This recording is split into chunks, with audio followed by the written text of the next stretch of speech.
আনাস রাদিয়াল্লাহু তাআলা আম্মাম জবাব দিয়ে দিলেন, বাবা আনাস শুনে রাখো, আমি সরকারি আলম নবী মুহাম্মদ রাসূলুল্লাহ সাল্লাল্লাহু আলাইহি ওয়াসাল্লাম যখন মক্কাতুল মুকাররমা থেকে মদিনা শরীফে প্রবেশ করেছে, মদিনা শরীফের ভালোবাসা আমি নিজেই দেখেছি। পাহাড়ের চূড়ার উপর উঠে উঠে আমি দেখেছি মদিনার মানুষের তাজিম, মদিনার মানুষের ভালোবাসা, মদিনার মানুষের প্রেম। নবীকে দেখে দেখে কেউ চোখের পানি ছেড়ে দিয়েছে। এমন সুন্দর মানুষ, নূরের মানুষ আর কখনো দেখে নাই। নবীজির ভালোবাসায় সাহাবীরা কেঁদেছে। নবীজিকে কেউ উপহার টুকুন দিচ্ছে, কেউ কাপড় দিচ্ছে, কেউ খেজুর দিচ্ছে, কেউ উট দিচ্ছে, কেউ বকরি দিচ্ছে হাদিয়া হিসাবে। আনাস রাদিয়াল্লাহু তাআলা বলেন, মাগো ও মা, তুমি তো আমার নবীর তাজিম দেখেছ, তুমি বলো তোমার কি ইচ্ছে হয় না আমার নবীকে একটু তাজিম করতে, আমার নবীকে কোনো হাদিয়া দিতে? আনাস রাদিয়াল্লাহু তাআলা আনহু মা বললেন, বাবা শোনো, আমি গরিব মানুষ, কি দিব? কিছুই তো আমার নাই, তবে এতটুকু বলতে পারি, আনাস রে মনে রাখো, আমি আমার জীবন দিয়ে আল্লাহর হাবিবকে আমি ভালোবাসি। জোরে কি বলা যাবে না? সুবহানাল্লাহ। আনাস বলেন, ওগো মা, আমি তোমাকে একটা প্রশ্ন করি, তুমি বলো। আনাস বলেন, বাবা কি প্রশ্ন করবে তুমি বলো। আনাস বলে, মাগো তুমি জীবনে সব চাইতে বর্তমানে কাকে বেশি ভালোবাসো, আল্লাহ এবং রাসূলের পরে? আনাস রাদিয়াল্লাহু তাআলা আনহুর মা বললেন, বাবা সন্তান হিসাবে আমি তোমাকে ভালোবাসি। আল্লাহ এবং রাসূলের বিধান অনুযায়ী আল্লাহ এবং রাসূলের পরে মা বাপকে ভালোবাসার নিয়ম, ঠিক তেমনি ভাবে আমি তোর মা, আমি মা হয়ে তোকে বললাম আল্লাহ এবং রাসূলের পরে আমি আনাস তোকে বেশি ভালোবাসি। আনাস বলেন, 10 বছর বালক বললেন, ওগো মা, যদি তুমি আমাকে বেশি ভালোবেসে থাকো, আমার একটা কথা তুমি শুনতে হবে। কয় কি সেই কথা? মাগো মক্কাতুল মুকাররমা থেকে মদিনাতুল মুনাব্বারায় প্রিয় নবী, বাদশাহ নবী, কামলেওয়ালা নবী তাশরিফ এনেছে। আনার পরে মদিনাবাসী খুশি হয়ে গেছে, সাহাবীরা খুশি এবং উপহার সামগ্রী দিচ্ছে। কেউ কাপড় দিচ্ছে, কেউ বা দেরহাম দিচ্ছে, কেউ বা উট দিচ্ছে, কেউ বা ছাগল দিচ্ছে, কেউ বা বকরি দিচ্ছে, উপহার সামগ্রী দিচ্ছে, দামি দামি জিনিসগুলি দিচ্ছে। ওগো মা, ও মা, আমি যদি তোমার কাছে সব চাইতে বেশি দামি হয়ে থাকি, আমি আনাস যদি সব চাইতে বেশি দামি হয়ে থাকি, তাহলে দয়া করে আল্লাহ নবী সরকারে দু আলম নবী মুহাম্মদ রাসূলুল্লাহ সাল্লাল্লাহু আলাইহি ওয়াসাল্লাম নবীর দরবারে আমাকে একটু নিয়ে যাও। জোরে বলুন সুবহানাল্লাহ।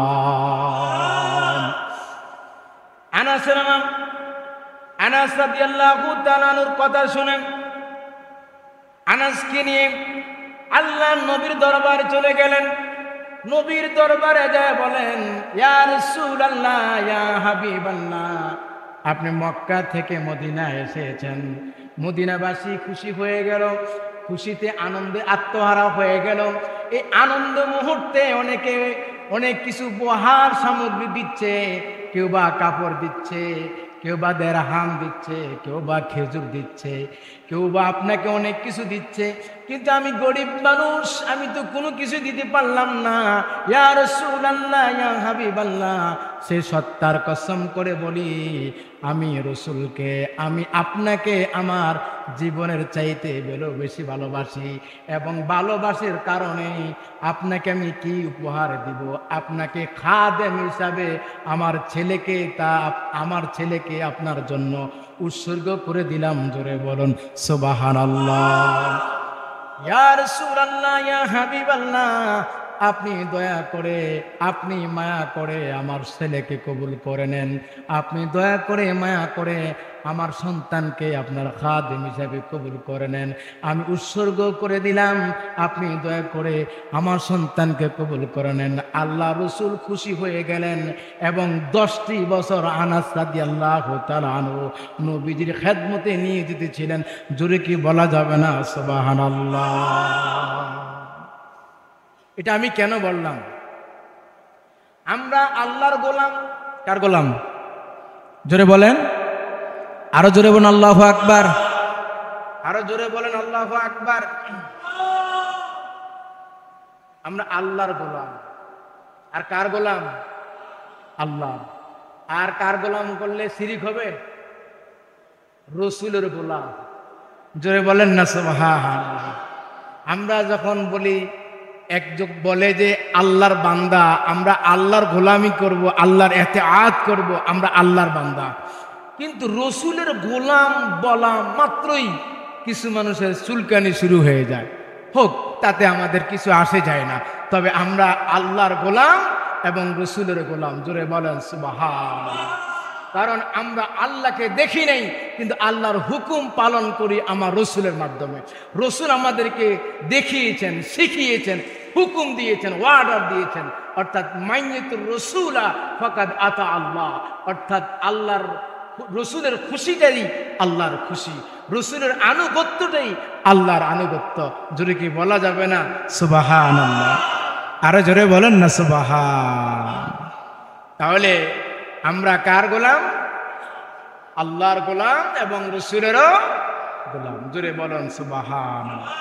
এতে আপনারা খুশি না বেজার? নাকি আবার মনে মনে বেজার আছেন?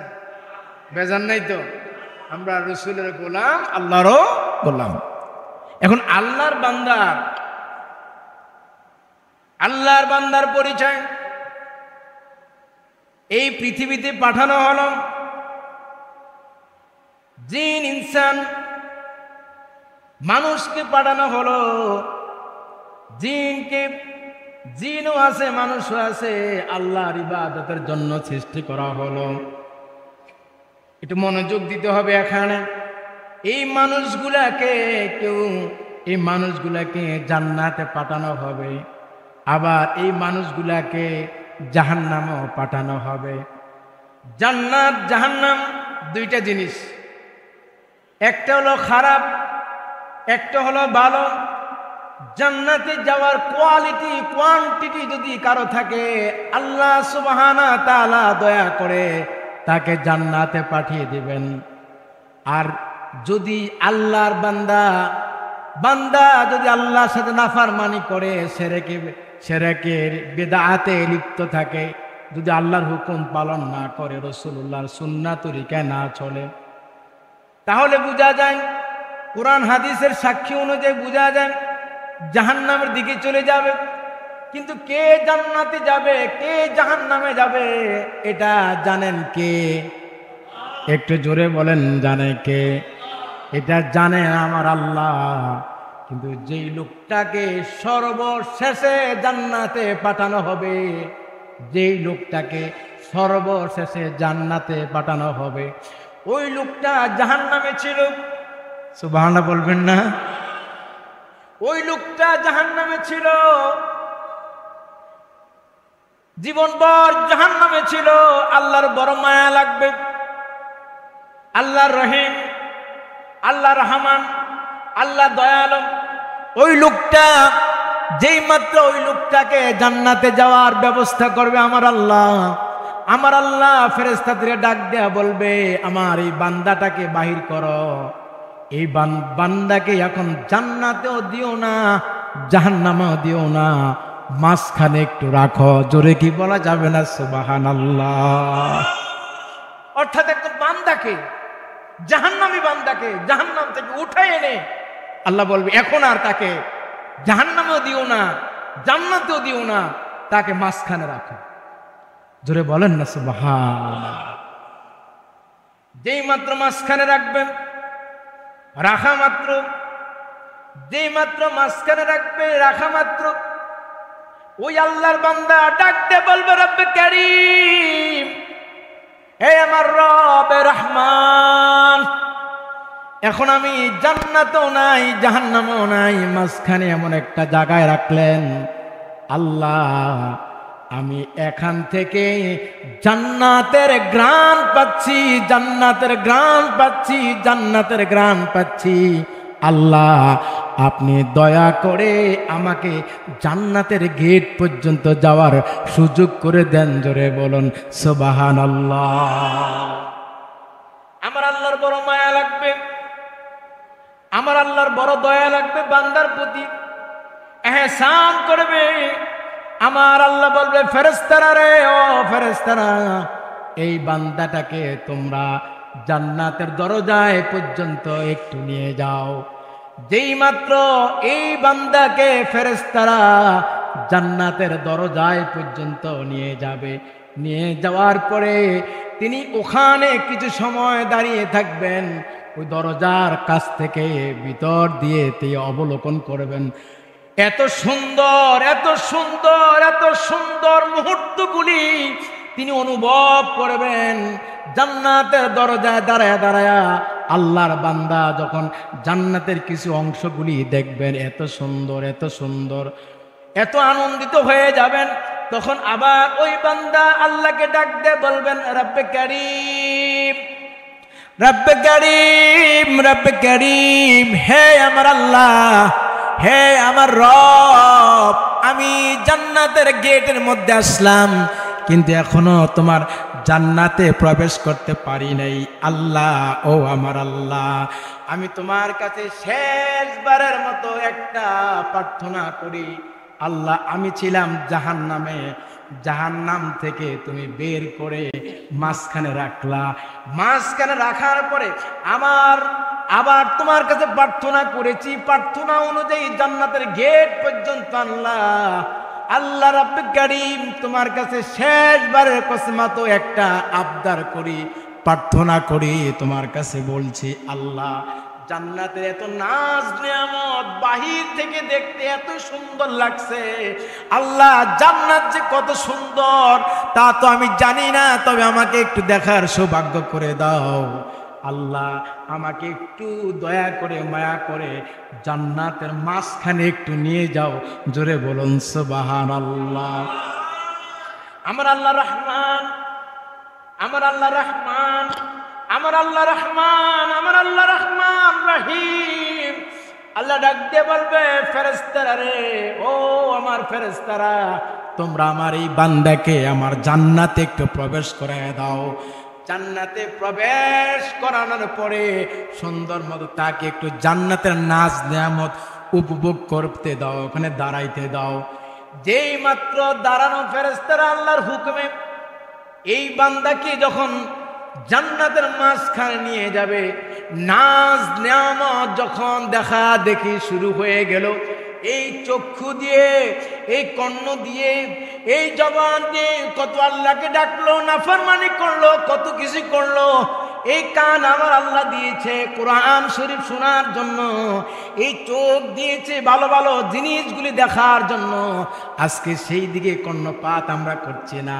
ওই লোকটা জান্নাতের মাঝখানে দাঁড়িয়ে যখন চক্ষু দিয়ে জান্নাতের নাজ নিয়ামত গুলি দেখতেছে, আবার লোকটা আল্লাহকে ডাক দিয়ে বলেন, রব্বে কারীম, হে আমার রব, হে আমার রহমান, হে আমার রহমান, আমার রহমান, তোমার রামের রহমান নামের উসিলা করে আমি বলছি, ডাকছি আল্লাহ, ও আমার আল্লাহ, আমি বুঝতে পারি নাই, না বুঝার কারণে অন্যায় করেছি, অপরাধ করেছি, ব্যভিচার করেছি, কত জুলুম করেছি, কত কিছু করলাম। এরপর আমাকে তুমি জাহান্নামে পাঠিয়ে দিয়েছ। দয়া করে জাহান্নাম থেকে আবার আমাকে মাঝখানে আনলা, আবার জান্নাতের গেটে আনলা, আবার তোমার হুকুমে আমি আবার জান্নাতে প্রবেশ করেছি। আল্লাহ আল্লাহ শেষবারের মতো একটা অনুরোধ, শেষবারের মতো একটা তোমার কাছে প্রার্থনা করি, এখানে আমি থাকতে চাই, কিন্তু জান্নাতের কোনো নাজ নেয়ামত কোনো কিছু ভক্ষণ করব না, আমি খাবো না, আমি ধরবো না, আমি ছুঁইব না, আমি কোনো কিছুই করব না। রব্বে কারীম, আমি ওয়াদা করছি, আমি ওয়াদা করছি, কিন্তু তুমি আমাকে যে জান্নাতে প্রবেশ করাইছো, এখান থেকে আমাকে বের করে দিও না, বের করে দিও না। যখন আমার আল্লাহর বান্দা রব্বে কারীম, রব্বে কারীম, রব্বে কারীম রহমান বলে ডাক দিয়েছে, আমার আল্লাহর বড় মায়া লাগছে, আমার আল্লাহর বড় দয়া লাগছে। দয়া লাগার কারণে আমার আল্লাহ ফেরেশতাদেরকে ডাক দিয়ে বলে, আমার ফেরেশতারা, আমার এই বান্দা আমার নাজ নেয়ামত দেখে বড় খুশি হয়ে গেছে, আনন্দ পেয়েছে। আমি তোমাদেরকে বললাম এই লোকটা জাহান্নামে ছিল, আমি আল্লাহ দয়া করে আবার তাকে জান্নাতে নিয়ে আসলাম। আমি বললাম আজকে থেকে আমার বান্দা আমাকে বুঝতে পেরেছে, চিনতে পেরেছে, ভালো লেগেছে।